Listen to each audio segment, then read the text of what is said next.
Hello everyone. Last time we talked about the start of the Horde War Campaign, in which we did our missions on the mainland and we secured 3 bases within Alliance territory, namely Tiragarde Sound, Stormsong Valley and Drustvar. That was just the start though. Upon reaching max level and becoming friends with the Zandalari Empire, Talanchi's expedition and the Voldunai, it's time to really make some stuff happen. Besides the amazing world quest in which we help other people with their day-to-day business, we also have Nafanos, who knows that the Alliance seems intent on securing a naval force of their own. That cannot be allowed to happen, so we set sail to Tiragarde Sound, where the first step of our plan is to establish a more suitable base of operations. A pirate's den, it will do in a pinch, but he believes that the war chief expects better of us, and joining us on this one is the one and only Lillian Voss. If you've ever made a Forsaken character after the Cataclysm, you might remember Lillian as being one of those that wasn't too happy with her new undead life.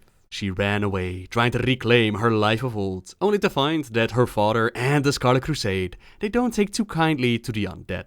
Vengeance would be hers though, as first she ventured into the Scarlet Monastery to take care of the Crusaders once and for all, and then she set her eyes on any necromancer she could find. What better place to do that than within Scholomance, a school for necromancers founded by Kel'Thuzad. Yet her final battle in that place, it took quite the wind out of her, and her fate was unknown. That is, until Warlords of Draenor, where she showed up as a quest giver, and in Legion, she joined the Uncrowned, the Rogue Order Hall, in their fight against the Legion. Now here we see her, working with Sylvanas and the Horde. Like Rexxar and Garona, we can talk to her, and we mention that it seems like she embraced the Horde. It seems my skills drew the attention of the powers that be. My services were requested. Did you catch the hidden meaning there? Sorry. Despite my profession, I'm not the best at subtlety. Regardless, I know how to recognize an opportunity when I see one. What sort of opportunity? It doesn't take a prophet to see that Sylvanas will use this war as a means of bringing more Forsaken into the world. My own conversion was difficult. I had a lot to work through, many scores to settle. I haven't let go of all of that, but I also feel an obligation to help the newly risen adapt to their situation. Perhaps I can spare them the sort of pain I endured. And what of the Alliance? In life, I was raised to hate the undead, trained to destroy them. When I became Forsaken, I hated myself most of all. But now I see it is the Alliance that fostered this malice. The human kingdoms shun their former brothers and sisters, because we remind them what is lurking beneath the facade of flesh. It is time to end their cycle of hatred. The Alliance deserves to fall. And fall they shall. After kicking out the local roughnecks, we make use of the Timberfell outpost and we set our eyes on the town of Bridgeport. We need to make the camp a little bit more comfortable, so while we're in town, we might as well steal some chains and sails to set up proper Forsaken tents and banners. You'll be surprised what you can learn by staying quiet and listening to people who think that they're alone. The Kul Tiran forces, they're quite chatty today, and they mention getting explosive supplies from a place called the Ashvane Foundry. Their Captain Stone is quite worked up about it, while good old John, he can't even see the difference between bombs and avocados. Might not be the best one to keep so close to the explosives, but hey, that's not a concern of ours. That foundry though, turning the enemy's weapons against them, that has Lillian crack a smile. We go about collecting their weapons, we clear out the foundry, and while we're at it, we might as well learn how to make the stuff by obtaining their explosive formula, as well as their gunpowder manufacturing guide. Now using these bombs to just blow up a couple of ships, that would be a pure waste. Instead, we're going to cause a scene. On horseback, we draw in as many of the Kul Tiran soldiers as we can, especially their Captain Stone, and with the full attention, we lead them to the trap. The explosion is so massive that even Nafanos can hear it all the way back in camp. Might have even gotten a little piece of guard on his cloak, but the assassination was a success. What started with just getting a better camp for operations, it turned into collecting the corpse of Captain Amelia Stone. Blightcaller cannot wait to meet her and discover what kind of intel she has to share about our enemy. Amalia has been converted into a Forsaken, and we'll use her as a stepping stone to get to the next corpse to tell us more about the Kul Tiran fleet. Enough information to break it with ease, but Amalia, like Lillian back in the day, she's having a rather hard time with her new form. Not to worry though, Lillian will make the transition as smooth as possible. All she needs is a bit of Gravebloom. For the living, it grants the ability to see spirits. As for the undead, this may tie her back to reality just enough to be sane. As Stone isn't cooperating quite yet, isn't sharing what she knows, we'll just have to do the research ourselves in the Baronal Cemetery. As we go about slaying the enraged spirits, a mockery of the dead, we also check out the plaques of the graves to figure out which one of these dead people is the most important. Our eyes are drawn to Marshal M. Valentine, a brave hero of the Second War. Through his death, Kul Tiran sailed to victory. That name does indeed ring a bell for Navanos, and while Amalia is still being useless, running off like Lillian in the past, we'll just have to push forwards and do the mission ourselves. A crypt keeper by the name of Broeder Horton. He holds the key to Valentine's crypt. We slay the spirits, we even take on the long-forgotten Shade and the echo of Valentine himself. But it seems that all of this was for nothing, as his body isn't in the crypt. Amalia finally speaks a little, and lets us know what the plague did not. Valentine was indeed a war hero of the Second War, yet he died and was lost at sea. Another inconvenience, but Stone is finally proving herself useful, as we may be able to locate his body with the aid of the Tide Sages. They're priests of the sea, with their seat of power located in Stormsong Valley. If we can find one to help us out, then perhaps with the use of Valentine's log, they'll be able to track down his corpse. We're in need of a Tide Sage. So next up, we venture back into the Stormsong Valley. Rexar, he's already done a bit of the legwork for us, and he tracked down a potential Tide Sage that we could use. Let's be careful though, as Tide Sages, they hold power over all the elementals, and some even manipulate the void. The Tide Sage is staying with his family, so let's hope that he's smart enough to keep them out of this. Once we track him down, Lillian is going to do whatever it is she's planned doing. The Magnafal, he does not particularly care to know the details. Yet at the camp, we find no trace of the Tide Sage, only his family. A crying mother who has lost everything. Her husband is dying, no penny to her name. Please, she begs of us, leave her children be. All we want is her husband's location, who went east to die in peace from his disease. It is east, where we find Thomas Zelling, desperate and at death's door.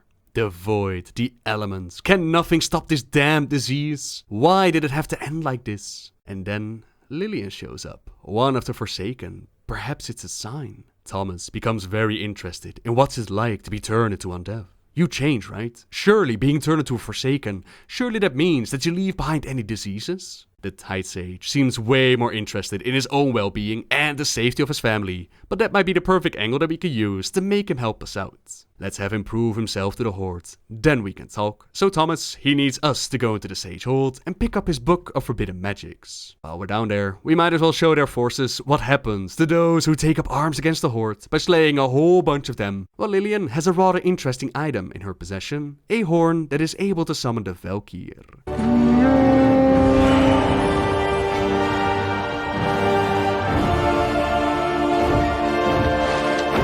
In her hands, it does just that, but in ours, it will sow terror amongst the enemy as we scare the crap out of Kul Tiran builders and the Tide Sage recruits. Thomas's body, it won't hold out much longer, but Lillian insists that he displays what his powers truly are. By absorbing void essence from the slain creatures, we fill up his magical font, which unleashes devastating wind magic. Not just your ordinary small wind elementals or a little pushback. No. His command over the void and the elements, it spawns mighty tornadoes that wreck Fort Fogtide. This is definitely the man for the job, but the disease has finally caught up to him, and Thomas dies. Yet he's been begging Lillian to bring him back as a Forsaken. She doesn't want to. She warns him that becoming a Forsaken, it's an unpredictable process. Your body and mind are certain to change, but to what extent? It's impossible to know, as is how well you will cope with the process. We all go a little mad when we become Forsaken, some more than others, but Zelling's mind has been made up.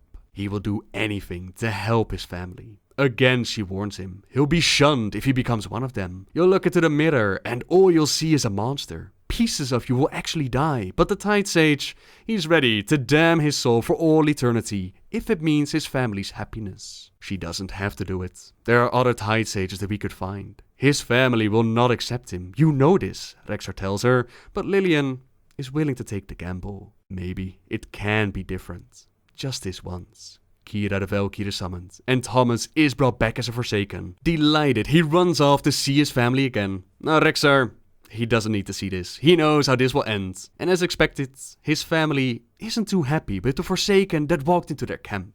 Thomas tries to make them see that it is him. It's her husband, their father. Daddy's right here. Listen to my voice. Why aren't you understanding this? The children cry out in fear. Please, make the monster go away. And Thomas, he loses his shit. Darkness spews out of him. Julia doesn't know who he is, but her husband, he never tried to hurt her or her children. They're leaving, and don't you dare to follow us. With the best intentions, Thomas decided to embrace the Forsaken life, and now, with his family gone, where does that leave him? A mindless servant of the Banshee Queen? But Lillian tells him to embrace the Forsaken and carve out his own path. With them, he'll be amongst those who accept him for what he has become, and Zelling agrees. He even decides to help us find Marshal Valentine, but only if we promise that his family remains unharmed. Not entirely how we expected to recruit the Tide Sage, but mission accomplished all the same. Thomas has had some time, and he claims to have found the wreckage of Marshal Valentine's ship, our recently added Forsaken. They're having quite a bit of trouble with their new lives. Lillian and Amalia, they have a little conversation, where Stone, she just can't do it. She knows that her people would never accept her like this, but she can't turn against her own people. Give it time, Stone. We all take time to get used to life after death. Even you? Amalia asked. Yes, even me. Lillian advised Thomas to just focus on the task at hand, proving himself to the Blightcaller and keep his family safe. His family, they are everything to him. He realizes that they don't want him in their lives anymore. But that could change. Once they realize that it's actually him, that he still loves them, he just know that they will... Focus, Brother Zelling. Focus at the task at hand. Please the Blightcaller and keep them safe. Let's get to work. And funny enough, this is the part of the campaign that actually crosses over with the Alliance War Campaign. While we're underwater, our forces have to deal with an attack from above.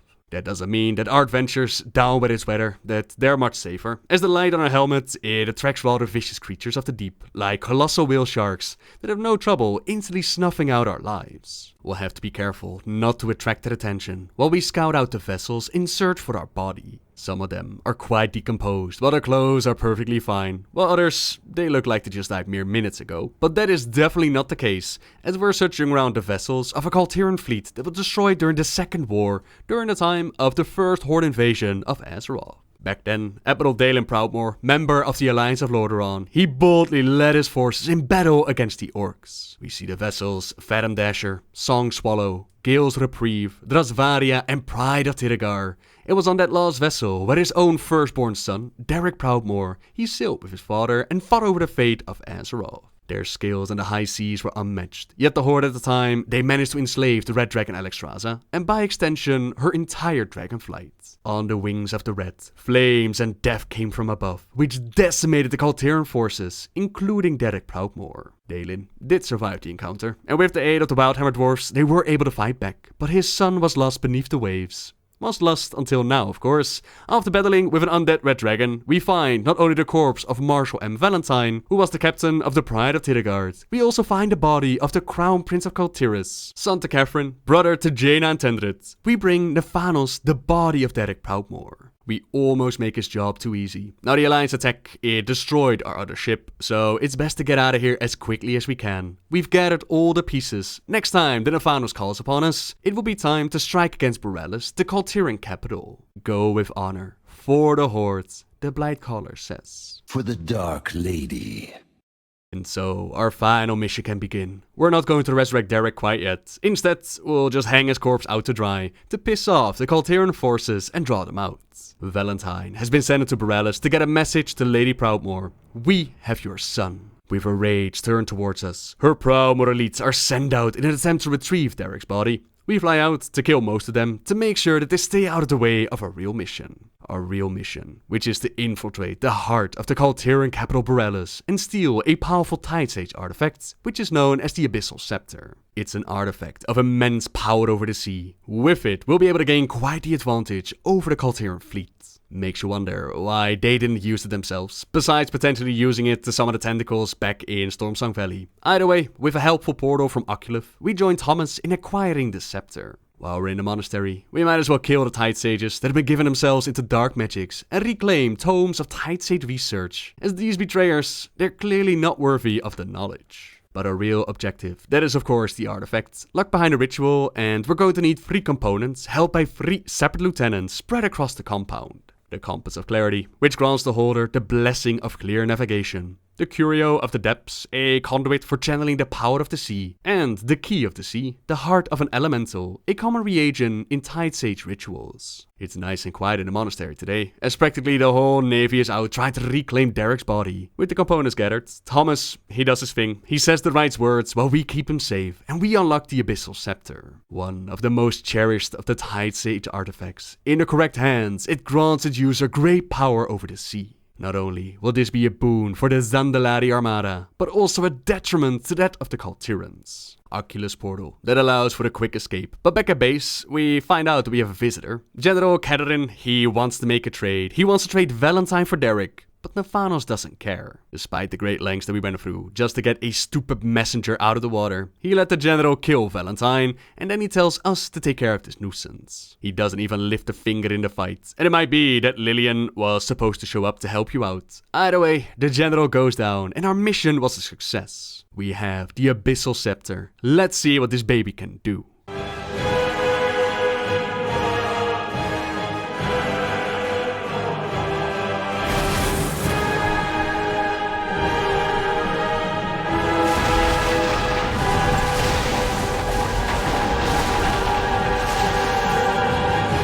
Lillian has witnessed firsthand the lengths that the Horde will go to win. It may not always be pretty, but in the end, we've achieved the upper hand. She's curious to watch what Sylvanas is going to do next, and she's also curious to watch us. We have proven ourselves to be honorable, and she would love to continue fighting by her side as our last follower for the moment. We will. The world is full of soldiers, champion, but few truly have the stomach for war. You, it seems, have a genuine taste for it. Though victory still eludes us, it draws closer every day. We must not rest until the last flicker of hope in the Boy King's heart turns to ashes. Kul Tiran has become a rallying point for the Alliance. The return of its vaunted navy has emboldened them. But soon those Tide-born curs will pay the price for defying us. You embody the best of the Horde, champion. I know that you will be the spark that sets Borealis ablaze. For the Horde! We have raised new champions for the Horde, established footholds on Kul Tiran's soil, and stolen one of the precious artifacts. We hold greater power and sway over our enemies than we have before. Sylvanas has great plans for our Horde, and we get the pleasure of following her lead. The corpse of Derek has so much cool potential for the story, I cannot wait. Can you imagine them bringing him back to life and then parade him around on the battlefield against House Proudmoore, only to play into their anger and then unleash the power of the Abyssal Scepter? Oh man, I cannot wait to see how this is going to go down. Will the overarching story, as in what happens when you finish up the 3 major zones, will those finales play a part in what comes next for the war campaign? I really wonder. More stories still to come. Only time will tell. But for now, thank you very much for watching, everyone. Subscribe if you like my videos. Leave a like if you enjoyed this one. And until next time, guys. See ya!